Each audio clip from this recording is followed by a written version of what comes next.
Hello there, and welcome to our podcast series on sari and identity.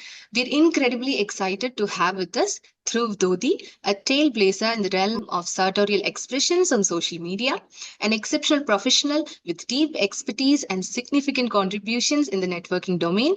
With 20 plus years of association with Huawei India, Dhruv has not only demonstrated technical excellence but also an impressive blend of leadership and community engagement. Apart from being recognized as a technology stalwart, Dhoti is highly popular for their captivating Instagram and Facebook presence and their unapologetic celebration of the sari. They have redefined the narrative around this iconic garment. Through their stunning photographs, empowering captions, and creative videos, they have tried to prove that sari is for everyone, regardless of gender. This thought leader's work not only showcases the beauty of the sari, but also inspires countless others to embrace their authentic selves and break free from conventional expectations. In this podcast, we'll dive deep into Dhodi's journey, exploring how their social media presence serves as a space for empowerment and activism.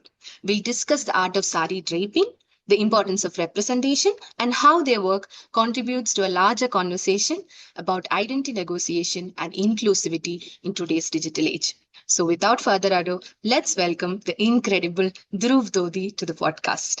Dhruv, we are thrilled to have you here today. So before we start the session, the camera was launched and I was looking at your sari. So first, I would say that it looks beautiful on you.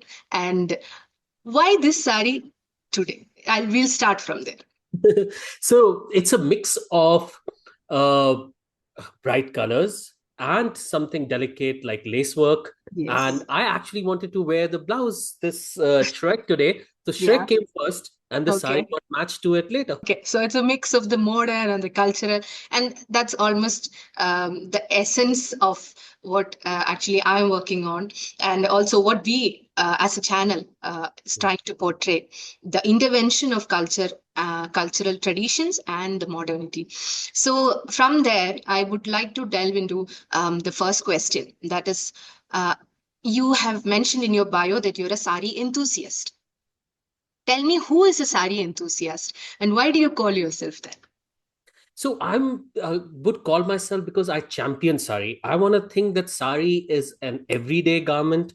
It's Yes. not something that is just like used only during shadis and pujas. It's Yes. something that you can wear for anything and everything. And as Indians, we used to wear saris for everything and Yes. anything, and somehow we have lost it. And I hear from my friends, my family members that like, oh, sari is such a hassle. I'll just wear a salwar kameez. I'll just put on a jeans. This Yes. I say like it takes exactly the same amount of time to drape a sari.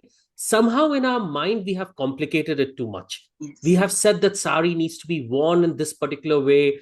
It needs to look this prim and proper only, and that's why we reserve saris only for special occasions. But Yes. I'm a sari enthusiast because I believe saris should be worn in any and everything, and I want to champion them. So that's why I call myself a sari enthusiast. Great, great. So, as a sari enthusiast, can you briefly share with us the journey of how all this began, how this sari journey began, especially on social media? So in my case, actually, I used to drape saris as lungis and dhotis for a Mm-hmm. long time, and Mm-hmm. even after coming out, I have always loved that. Mm-hmm. But somehow, I also did not give myself permission, feeling like even those gendered notions are so ingrained in human that Mm-hmm. even when you are queer, even when you are open to things, somehow you never even thought about draping Mm-hmm. saris in a Yes. particular way, except for dhotis and lungis. And it was, I think, during COVID times, and I had all my mother's saris. My mother passed away, and all her saris are with me. And Mm-hmm. I always, during COVID times, I was like, oh yeah, let's drape them and let's try them in a new way. And once I started playing with them, and I was like, why did I not do this all my life? I've had this somehow. I myself never gave myself this permission of Yes. wearing saris in some ways because of how we associate sari in a particular way. And I thought I can make it my own.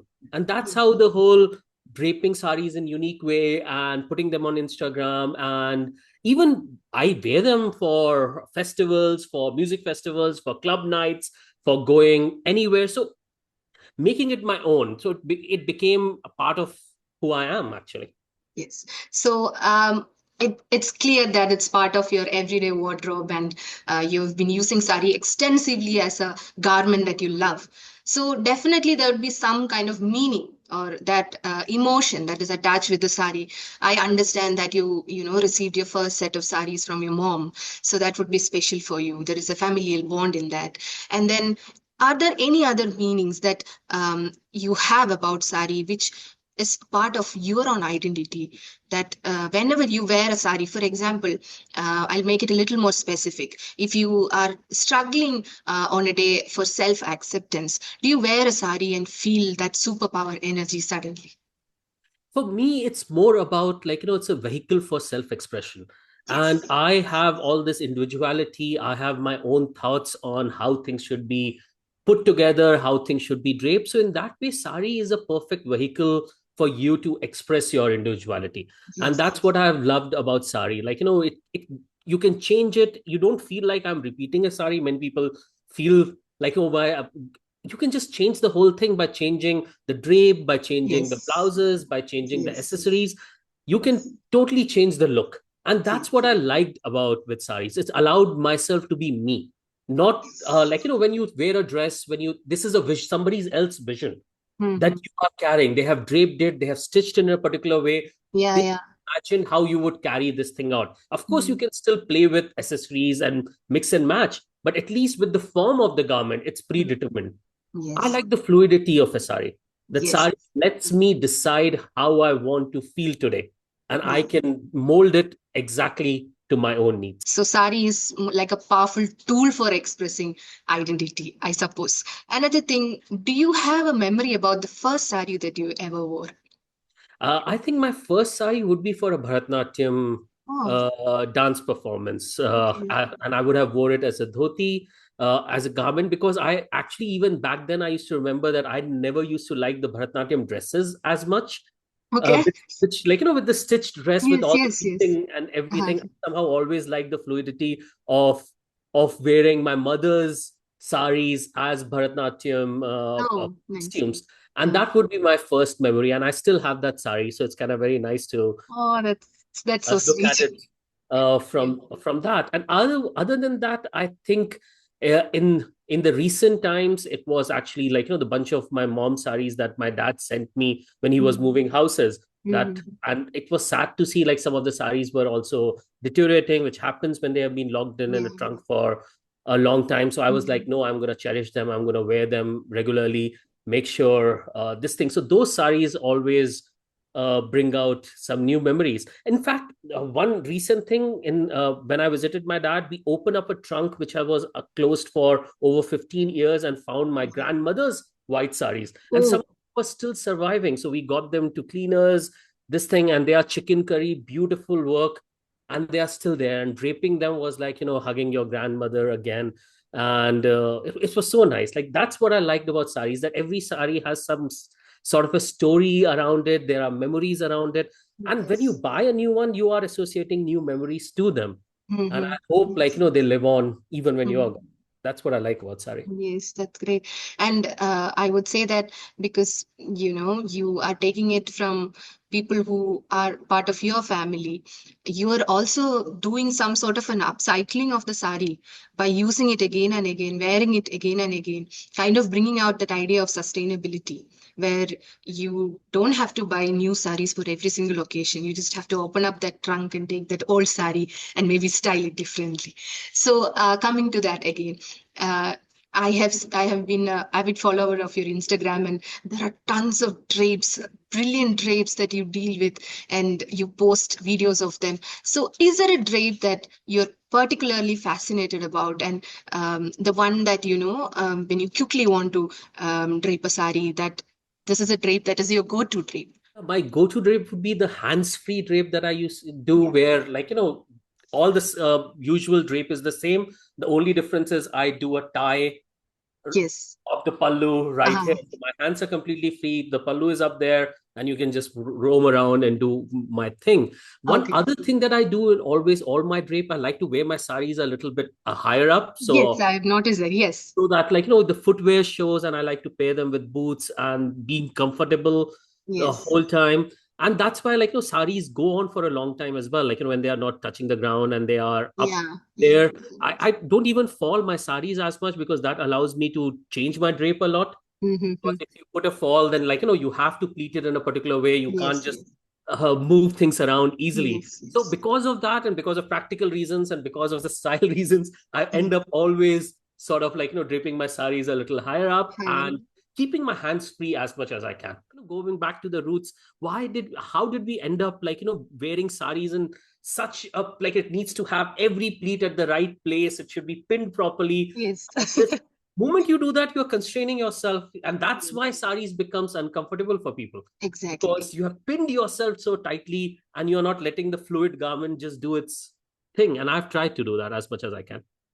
So now, since you were talking about, pairing the shoes and everything, how do you choose the accessories and everything that goes with it? And um, you know, you rock the beard and the sari so well together. This whole look of like using the knot and then the earrings and maybe a walking stick. And how do you mix all these elements together? How do you, how do you style it? What is that vision that you have in your mind when you take a sari and you put the accessories together? In my case, I would say it comes very, very naturally. Usually what happens is I start with one starting point. Mm, Like, I want to wear this one thing today. mm, And once I start with this, everything else is sort of attaches itself. Sometimes I started, for instance, as I was mentioning, I started mm, with picking out this. Oh, it's been a while. I haven't wore my this shrug, so I took this, and then the idea came in. Oh, I have this other lace sari mm, with has a lace work, so how it will match together. Let's do that. And then the red color comes in, and then the bindi comes in, and then it just automatically forms something in, like, it comes automatically. But I always put practicality up front. Like, mm, for instance, like, what am I going to do today? mm, If mm. I'm going to be like, should I have comfortable shoes on? Should I have boots? Should I have this? So those practical things are always in back of your mind, because you want to have fun in the sari. If Yes, you yes, are only like, you wear the sari and then you're uncomfortable the whole day, then you are going to not associate being fun. So make sure yes. that sari wearing remains fun. And for that, practical plus looking good, both needs to go hand in hand. Yes, absolutely true. Now, coming to another section of this podcast about more of a broader, like a cultural context. Um, since we began with that also, this sari almost looks like a Lal Prasada sari, and you have worn a lot of Lal Prasada saris on your Instagram. And what does sari mean to you culturally?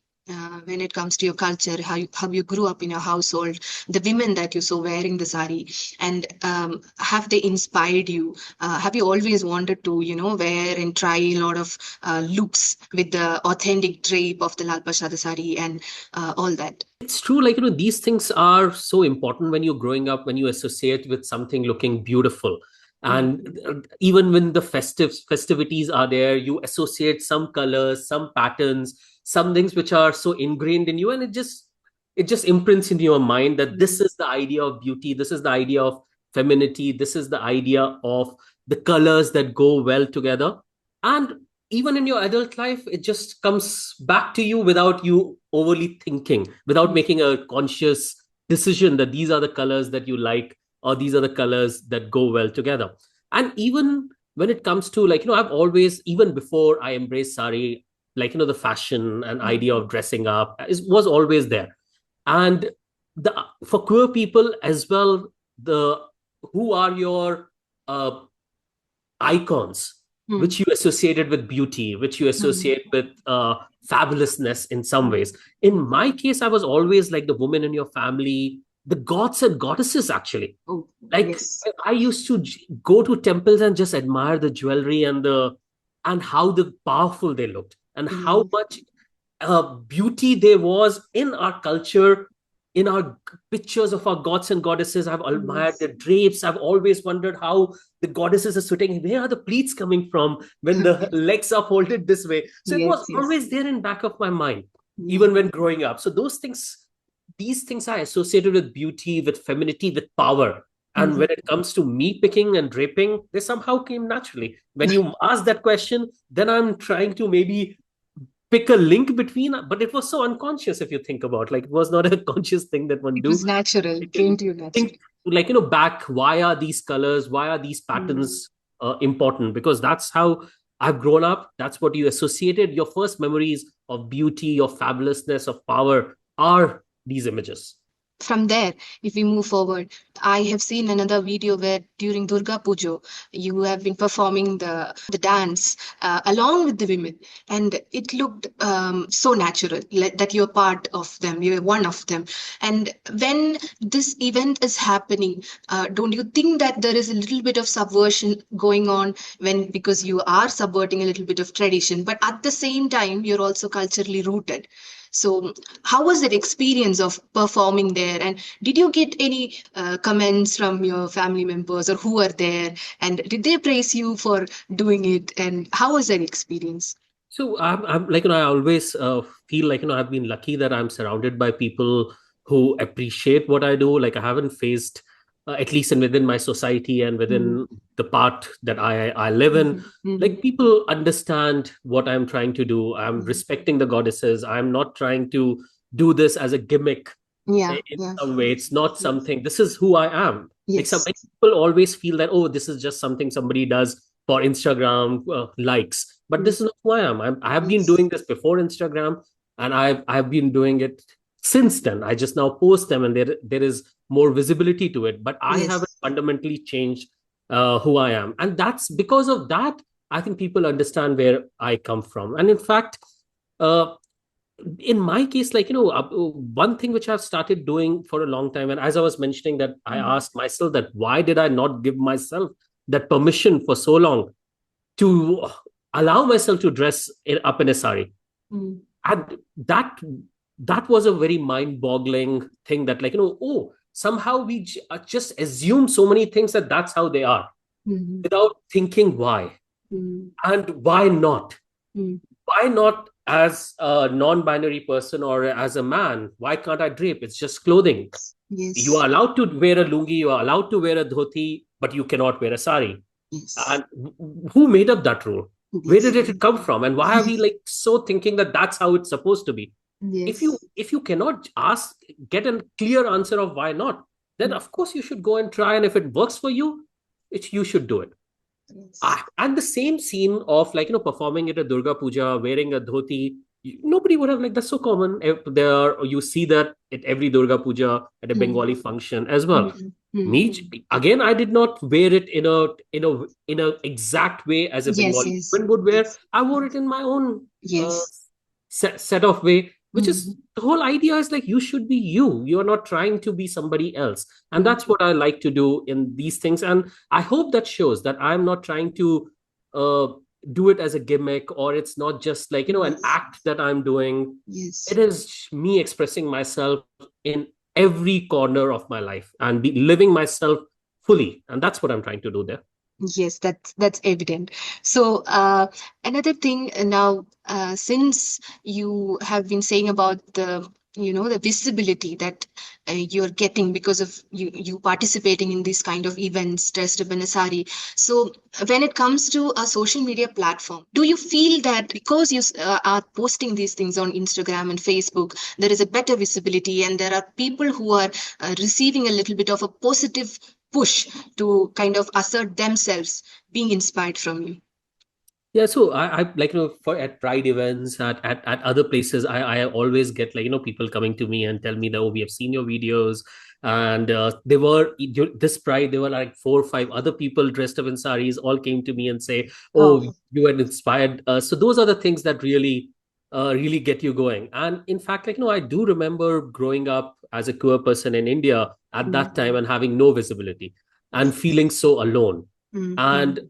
there are enough negative things about social media and how that could be bad, but there is some positive to it, and I want to focus on the positive side as much as I can. And those are the stories, those are the things that makes me keep going, and what I'm doing is important. Another thing that comes to people's mind is they feel like, at a particular age you should stop doing that. Mm. And nowadays it's mostly about that you are 40 plus now, and this is something like, Instagram, and this is something for the young people, and that's when you should, like, uh, be more outgoing. And this was like, no, I'm going to live my life fully till I die. That's my aim, and I'm going to continue to do that. And it's for everyone. And those are the things that makes me keep going. That it's not that I'm just doing it for other people, it's important for me as well. Like it's Yes. a reminder for me also, that to keep telling that, keep putting yourself out there, don't stop. Mm. What you do matters. Since you were saying that, that social media has its positives, but at the same time, I would also, I cannot go further without pointing out the negatives as well. So there might be some elements of cyberbullying or negative comments or something that you would have, been faced with, or sari being misunderstood as a part of your identity. So is there any such instances, and clarifying about your own identity when people are questioning them, or uh, posting some negative remarks? Yeah, so I have a mix of emotions Mm, when it comes to dealing with negative comments. mm, mm, Some I totally engage, because I know there are I'm not, and sometimes the engagement is not so much for the person who is writing the comment, but somebody mm, else who's going to be reading them. And mm, I'm thinking of that person, like, should they not feel like, oh, these comment came and the other person just shut themselves up. So mhm, when there is an argument to be made, like for a longest time, some arguments are more like, oh, you're disrespecting the sari, and this mm, is not how the sari is supposed to be worn. And you have a whole education to give to people, that what you associate as sari, the nivi drape, mm, is a mm. modern invention itself. Yes, It is yes, not how we have worn absolutely. saris. The Yes. whole idea of, oh, you don't pin the saris, you don't wear a petticoat, oh, you're just tying the knot. And you have to remind people that that's exactly how you used to wear saris. The people who keep saying that, oh, you are going against the Indian culture, are the people who don't understand the Indian culture. Okay. So when it is things like that, when it's things about, like, being non-binary, being queer, when somebody is giving comment which is not in an attacking tone, or Mm, is not so much with, like, bad swear words mixed in, mm, I try mhm. to engage. And I try to engage a little bit. If it goes somewhere, it goes. If it doesn't, it doesn't. When it's all about negative comments, I simply respond with an emoji, which takes the least amount of time. But I don't want them to have the last word. I Oh, don't want to okay. give them the satisfaction that they have able to shut somebody up. Yes. Some people are just plain abusive, go and Mm. block them. Nobody has time for that. So I have a very mixed set of reactions, and it Mm, also depends upon my mood. Sometimes you mm. feel like replying, sometimes you're like, well, ignore, Okay. hide, hide, hide. And you all have to deal with it as something good comes with the bad. Focus on the Mm, good as much as you can. Try to get the positive things and make sure that the negative thing doesn't impact you. And if it impacts you, mm. slow down a little bit. Don't react to it, but ask yourself, why are you feeling bad about somebody on the other side of this, who doesn't know you, doesn't Yeah. care about you, he's just killing time, he's just there. why Mm, does why does it matter? And mm. if you are able to answer that, like, of course it shouldn't matter, your mood will automatically change. Sometimes we react too soon without Mm, thinking about, like, why am I reacting in this way? mm. Why does a stranger's reaction matter? And immediately goes towards remembering the positive things that you heard. And Mm. I try as much as I can that, like, the make sure that it doesn't impact me as much. But I have been lucky in that way, and I have to acknowledge that, like, it's not the same experience for everyone. Everybody's Yes. life is little different. Yes. I Yes. have family and friends who are supportive. When you Yes. hear negativity from there and don't have any support system to lean on, then the social media negativity can totally get to you. Yeah. So I do understand that I've been lucky in that way, but I need to acknowledge that this is not something that we should just blindly accept. We Mhm. should try as much as we change, but till that happens, make sure you have the tool sets to deal with negativity that you get on the social media. But Mm, I would not accept many people just say that, oh, just make your account private and this thing was mm. no, shut us up. You can't hide us. That would be giving up, in my Yes. point of view. Absolutely. Like, no, Yes. I'm going to live my life openly. I have the same rights to hold public space as any other person. If you are offended by the way that I live my life, you close my eyes. You can't shut me and ask me to change my ways.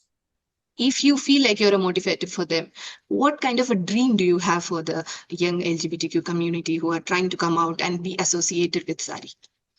So my aim here is more about, like, everybody needs to pick how they should dress, how they should feel. They should feel comfortable in themselves. Mm-hmm. For me, it was sari. For somebody else, it could be something totally different. Mm-hmm. And idea is not to be somebody like, but just to be the best version of yourself. For Yes. me, when I think about how I used to represent being queer, my Mm. idea of being queer was so influenced initially by West, because Oh, that's how your queer icons used to be. That's where the Lady Gagas and the RuPauls and the yes. usual this thing. But then I realized that that's not my aesthetic. Mm. My aesthetic, which I grew up, was, as I was mentioning, like the idea that you associate with beauty, with fabulousness, was with saris, was with Indian jewelry, Mm. was with these things. And I use them as a vehicle to express myself. So the Mm. idea is more about everybody needs to pick what fascinates them, what's the essence of beauty is for them, and just express themselves fully and not be bothered by, oh, these are the rules, some unwritten rules. I don't know how we got to those rules Mm. that Yes. a queer person somehow would wear a bow tie, Mm. looking at this thing, or dress in a particular way, or wear shorts in this way, Mm. but not this thing. Mm. This is too feminine, but this is borderline queer. Okay, Mm. think these are just made up rules. I don't know how we came up with it. So everybody has to navigate for themselves what works for them. And that's what I want. I want individuality more Mm. than saying everybody embrace saris. No, if it works for you, go and embrace, of course. Mm. But it's more about picking yourself. I have some friends who wear only lungis, some friends who only wear dhotis, Mm. some friends like me who like saris. So everybody gets to pick their way of expressing themselves. And that's what I like. Mm. So now, I think we have, come to almost the end of the session. It's a 30-minute session. So we have a small rapid fire round, and it would be a little quicker questions, little fast answers. So small questions. I'll start one by one. So if you had to describe your relationship with sari in 3 words, what would they be and why? I would say full blown love affair.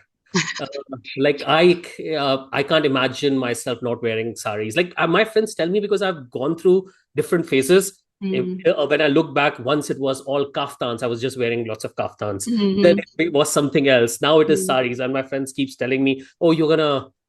I know that something else is coming, but I have a feeling that I found my calling in some ways with saris, and this one is gonna stay.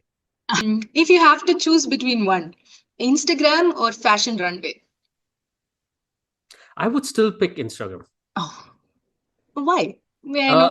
I like the idea of documenting. Um, One is, of course, living on the moment, which is mm-hmm. important. But Yes. some, you can look at how many posts I have. That itself can tell you. Like somehow, I like this idea of so being your own librarian Mm, of moments. And I'm yes. sure when I'm old and I'm gonna look back, and I would be very happy. So this idea of documenting your life in this particular way, every outfit, every this thing, telling story, there is a memory associated with it. So this cataloging of Instagram, which I think I would appreciate a lot. So it's going to be museum of sari memories. Yes. Okay. So draping in 5 minutes or 5 hours? What's your style? 5 minutes, of course. 5 minutes. Okay. Sari with heels or sari with sneakers? Sneakers. Sneakers. Okay. Do you have a special ritual or playlist you follow while you are getting ready in sari? Something in my head, maybe not something that I'm listening to physically, Okay. but it's more like when you're feeling creative and you are just imagining things. You sometimes are even going through options in your mind. Oh, You know what you have. yes, yes, What are the things that I can pair with? There is this thing yes, that's happening. So you are in your own head at that yes, time, yes, and that's what yes. I like. You are as if away from your body. Mm-hmm. Just all the calculations are happening in your head, and then finally, oops, there you are. Great. So, um, I think you have already answered this, but still, the sari that is closest to your heart and why? Is it the Bharatanatyam sari that you wore for the first time? Actually, there is one more. This one is Oh, my great. mom's. In Punjabi households, we have the Mundan ceremony where you Mm-hmm. shave your head. So I Okay. have a very cute photo of me crying and my mom wearing this ikat sari and me Okay. crying because, of course, my head's being Yes. shaven and I'm a child and that thing. And I love that sari. And Okay. it's like, it's at the edge of, I know, it's giving away. Like if the material is gone a little bit this, so I'm very, very careful. I'm very this thing. I've worn only once on my birthday or this time. So I'm trying to preserve it as much as I can. But that one sari, because of that one picture, I'm actually realizing that sometimes I'm more fascinated by pictures than the actual memory sometimes. It's the art form of collecting, and that's why that picture is very important to me. And then the sari became very important to me. So That's great. Okay, so what is your dream collaboration with a brand or a designer in the sari world? Well, I would like to do something with Rekha. That would have been Oh, amazing because I think the way she drapes, the way she carries herself is like next level. brilliant. We could do that. So doing something, a photo shoot with Rekha, that would be Oh, amazing. wow, that'd be a great collaboration. We can't wait to witness that. So, another one. If you could design your own sari collection, what would you name it? Ooh, this is gonna be a tough one. I'm sorry. Like I was answering all quick, quick, quick, but this one is like, committing Towards to. the end, it's getting a little tough. I'm gonna skip this one. Let's. Oh, okay. I'll give you time to think about it. You can let me know that later. Yes. So, what's that one message you hope to convey to the world through your sari journey? Simple saris for everyone. That was quick. That was quick and very easy. Great. I think this is also there in your personal website. You have this particular something similar to this, right? That sari is for everyone. So maybe, yeah, that has essence of what we talked about all this time. So one last question, we can wind up the podcast. If you could leave us with one draping tip, what would that be? uh, Ditch the petticoat, and I think that totally changes the feeling of sari wearing. And Mm. I asked my friends, women friends who wear saris, what's Mhm. about petticoat, why do it's so important, Mm. and why does this whole idea of tucking in rather than tying Yes. a knot Mm. uh, came in. Mm. And I think it's many times it's just something that's all you have seen. That's how you Mm. have seen other people drape, and you just say that that's a rule somehow. Mm. But the moment for the first time, Mm. try wearing your saris without a petticoat. Of course, it has to be the right sari. It has to be a Mm. sari which is like not see through. It Mm. is airy. Some saris definitely need an under skirt, but Yes. there are Yes. enough saris like no, especially the cotton ones, especially the Mm. fluid ones, especially if it's a hot day, you are wearing it with your sneakers and stuff. Mm. Actually, go and ditch the petticoat, tie the knot method, and I think the knot method gives you this idea of security, which I think somehow the thing is like when you're tucking it in, there Mm. is this thing like, oh, if I don't pin everything up, it's going to just fall off or it's Yes. going to just slip away. The Yes. moment you do the knot Mm. rather than do an initial knot, then tuck it in, I Mm. think since it's touching your body, you are always feeling it. You just Mhm. feel very secure. You don't Yes. feel like, even if it's getting loose, you will know it immediately. It's Yes. not so. I would feel like, go back to the roots of how we used to tie saris before, Mm. and do everything in a sari, Mhm. and not just wear a sari in a one particular way where we are always trying to look like a Bollywood actress. That's a beautiful way to wear a sari, but that should not be the only way of looking sexy with proper trimmed this thing, showing off your best body parts, body features. That's completely fine. You should do that for some occasions. But Yes. sari is not meant only for that. And I feel that's the direction where we see many people going in, that Mm. they wear sari in this one particular Bollywood sexy Mm. siren way only. Mhm. Mhm. Whereas sari can be so many different things.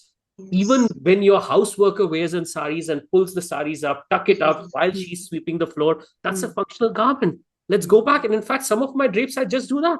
I said, Yes. like, I'm going to just do that look where instead of doing the pleats in the front, do the pleats in the side. It's such a beautiful, it totally changes the sari. So just experimenting with it, making sari do things uh, for you automatically, and asking ourselves like why we do things a particular way. And Mm. if you don't have a clear answer, that means it's time to experiment and change things up. Great. So we are ending the note on change. And that brings us to the end of this inspiring podcast on sari and identity. Thank you so much, Dhruv, for being here with us today and for this insightful conversation. Your words have left us with so much to reflect on about the power of fashion as a medium of self expression, the beauty of breaking those stereotypes, and the role social media plays in building narratives of empowerment and acceptance. Dear listeners, until next time, take care, stay authentic, and keep celebrating the unique beauty in all of us. Thank you.